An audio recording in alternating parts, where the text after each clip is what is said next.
ini mungkin ada satu pertanyaan yang agak-agak ini ya. Bisa nggak sih kita menggunakan technical murni dalam melihat pergerakan harga? Ini murni ya, melihat pergerakan harga, atau kita juga bisa melakukan kombinasi dengan yang disebut sebagai broker summary lah, saya mau bilang bandar atau dan lain sebagainya. Apa perlu nggak melakukan seperti itu? Saya pribadi menggunakan technical murni, Pak. Nggak ngelihat apa-apa, nggak ngelihat apapun, net buy, sell, gitu, enggak. Saya benar-benar lihat technical murni, gitu ya. Sesimpelnya aja, kelihatannya simpel karena gini, waktu belajar untuk CFTI, saya itu belajar banyak banget. Analis teknikal sampai ini. Kalau kayak begini kapan tradingnya? Kalau misalnya orang harus sampai kayak begini tuh susah kan, gitu ya, takes time. Jadi saya mencoba menyimpulkan kira-kira hal-hal apa aja sih yang perlu kita ketahui, istilahnya buat selamat gitu deh ya, perlu kita ketahui. Nah, itu saya tulis di buku Cara Asik Baca Grafik, ya, ditulis di buku itu. Lalu kelas-kelas yang saya ajarin ada kelas saham pemula, itu kira-kira yang kamu bakalan survive kalau kamu punya ini, gitu ya. Mungkin itu takes time. Pasti dalam belajar itu takes time untuk bisa menyerap semuanya ya, untuk bisa mengerti. Oh, ngelihatnya ini, ngelihatnya dari sini. Tapi yang dilihat ya cuma grafik aja. News ya dilihat, kalau kayak kemarin nih kita kan ada mau PSBB, besokannya market ambruk. Tapi beberapa hari sebelumnya, seminggu atau 2 minggu sebelumnya, kita tuh udah ngelihat dari analisa teknikal bahwa potensinya ini lebih besar potensi untuk turun.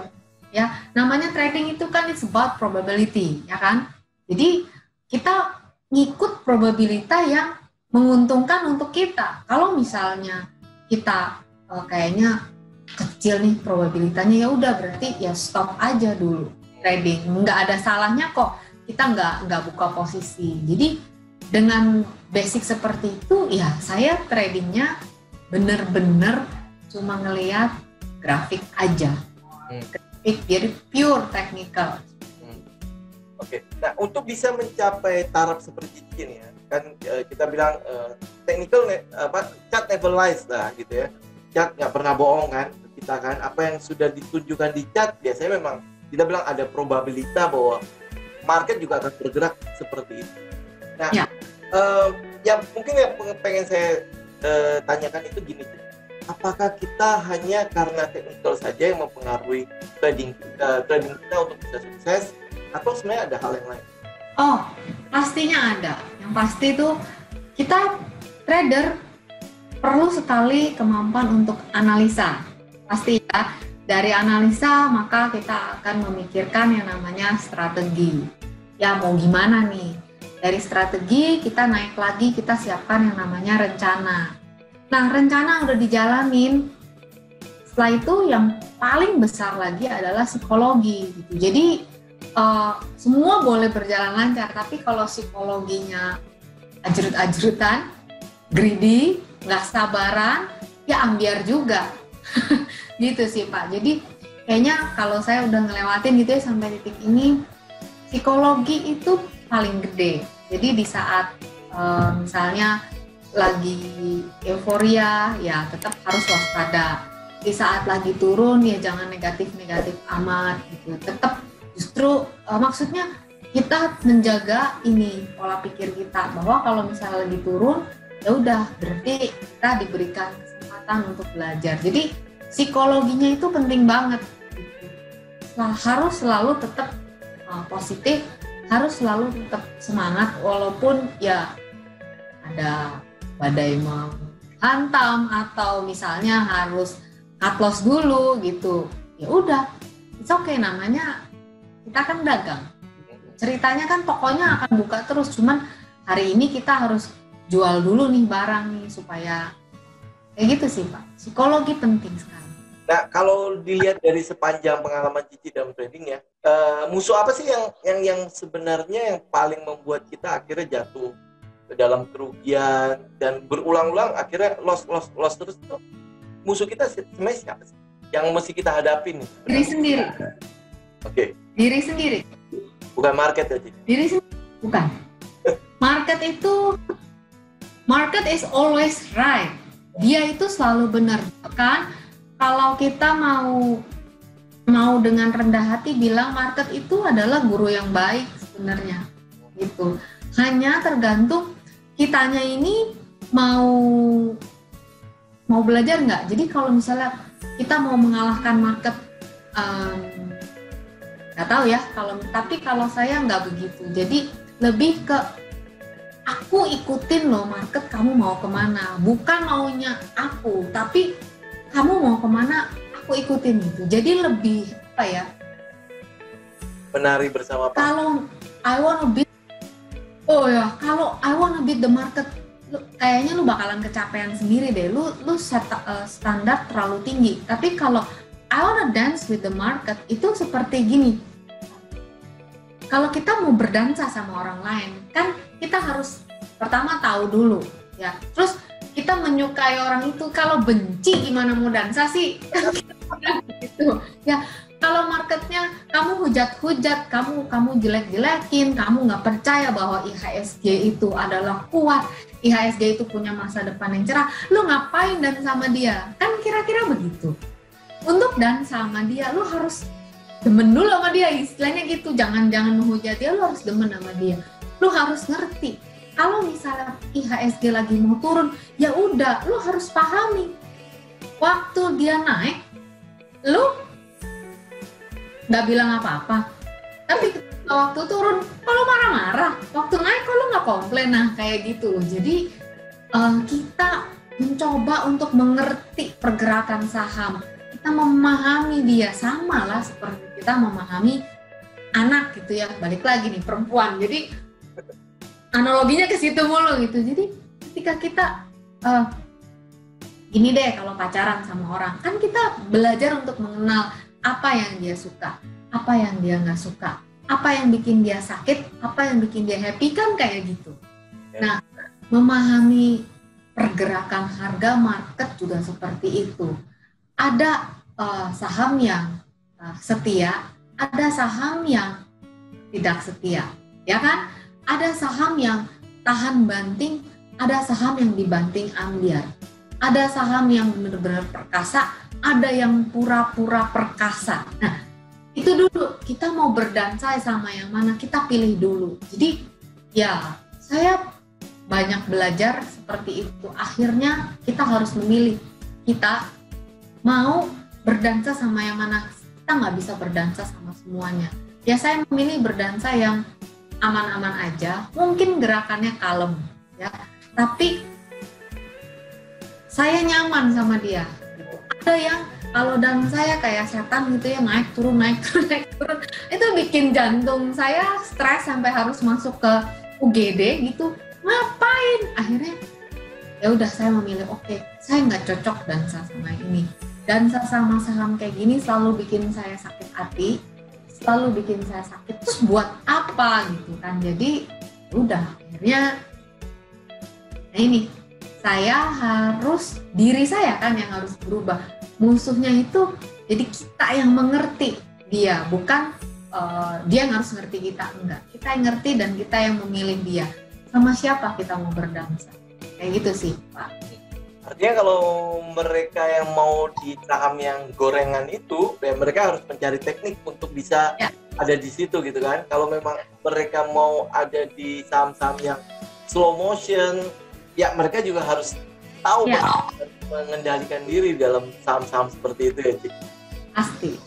Ini modalnya ini nomor satu. Intinya balik ke kita ya, tujuan kita seperti apa, pengennya dibawa kemana sih trading seperti ini gitu kan. Betul. Jangan sampai ntar di tengah jalan berubah, mau ke Bali, ternyata beloknya ke Banten gitu kan.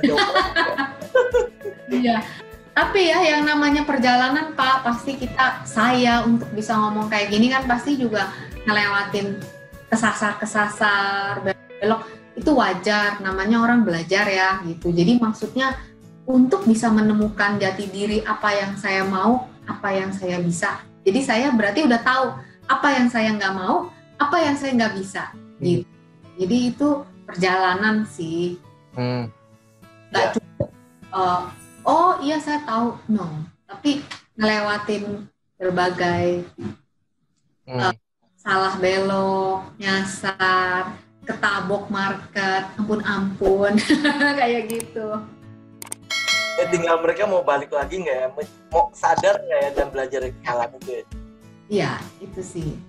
Oke, nah Ci, ini kan sekarang kan zamannya PSBB, seperti Cici bilang kan, banyak sekali trader-trader newbie gitu ya, atau mungkin pedagang-pedagang yang tadinya di pasar real mulai mengalihkan uangnya nih ke pasar saham kan, seperti Cici juga kan, ini bisnis man gitu kan katanya kan, ya kan. Nah, tetapi yang terjadi di pasar itu yang kayak hari Jumat kemarin, yang Jumat lalu sebelum PSBB itu kan pasar jatuh tuh, ada yang sampai 400 juta minus, ada yang sampai pakai margin dan lain sebagainya, ya kan? Nah, Cici ada nggak sedikit saran lah buat mereka kalau masuk ke pasar itu harus gimana sih?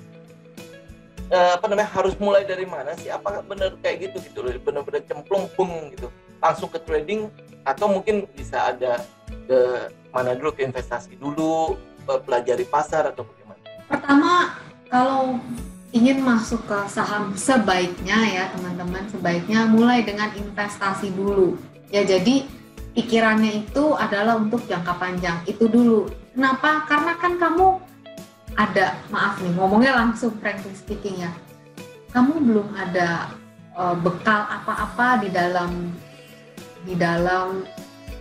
berdagang di dunia ini ya. Jadi sebaiknya, kalau menurut saya yang pemula, sebaiknya mulailah dengan investasi dulu. Pilih saham-saham yang besar ya, yang kamu bisa lihat di kehidupan sehari-hari. Saham-saham yang kalau misalnya kayak kemarin IHSG ambruk segitu dalam, dia bisa bangkit lagi, nggak ambruk terus pingsan gitu kan. Nah, mulai dengan investasi dulu. Jadi pikirannya tuh disimpan untuk jangka panjang. Terus kalau misalnya, tapi saya kepingin juga nih berdagang gitu ya, pengen dapat uang tambahan, kan sekarang susah cari uang. Boleh, tapi satu, kamu harus belajar mau nggak mau. Karena kalau dagang nyontek terus, nanya temen terus gitu, mau sampai kapan gitu, kayak sama toko sebelah. Lu beli barang di mana sih? Lu beli barangnya apa aja sih? Belinya di mana sih? Jualnya di mana sih? Ya ampun, kali dua kali oke. Tapi kalau misalnya mental toko sebelah, ya cek toko sebelah nih. Mental toko sebelah yang udah lama dagang sama mental kamu itu pasti beda. Kalau mental toko sebelah, dia tahu, wah ini harga masker scuba, misalnya nih tukang jualan masker nih, harga masker scuba bakalan turun karena kemarin keluar tuh berita masker scuba itu tidak bisa menahan virus. Dia punya stok banyak, terus dia ngapain? Dia jual langsung, nggak peduli. Dia jual rugi dikit, yang penting gue dapet barang dan gue mau stok apa? Gue mau stok masker sensi. Nah, tapi toko baru, dia nggak bisa segesit itu. Lu mau nyontek, lu kenapa? Dijual masker gini. Kalau orang lagi dagang, dia kan fokus ngurusin dulu. Nah, dia yang nggak bisa, dia juga numpuk nih masker scuba, karena kan dia nyontek toko sebelah numpuk masker scuba. Nah, yang sebelah udah jual cepet, punya duit, beli masker sensi. Yang di sini masih jualan masker scuba, amsyong gitu. Jadi untuk teman-teman yang baru buka toko, mau nggak mau, iya nanya, mungkin it's okay, kamu nanya, tapi kamu harus mengupgrade diri kamu, mempersenjatai diri kamu dengan pengetahuan. Kalau memang kamu mau jadi pedagang, mau nggak mau, kamu harus belajar analisa teknikal. Mau nggak mau, itu trader harus begitu. Yeah. Jawabannya cuma itu, belajar analisa teknikal. Trader kalau nggak ngerti teknikal bukan trader ya. itu namanya pembisik aja ya, dengerin bisikan. Kamu kalau trader kan kita gini, kalau teknikal itu kan ada tanda bahaya, kita bisa lihat. Ada tanda ragu-ragu, artinya kita tunggu dulu. Ada tanda baik, kita bisa masuk. Nah, istilahnya gini, kalau mau jadi ojek online kan kita harus punya map. Kalau kita mau dagang jadi ojek online nggak punya map, ya kamu akan lelah. Nyampe mungkin ke alamat, nanya sini nanya sana, tapi kamu akan kesasarnya lama banget. Nah, map atau petanya trader itu ya analisa teknikal itu, gitu. Belajarlah baca peta itu. Nah, seperti itu Pak. Oke, boleh nggak bocorin sedikit? Gue harus baca petanya bagaimana?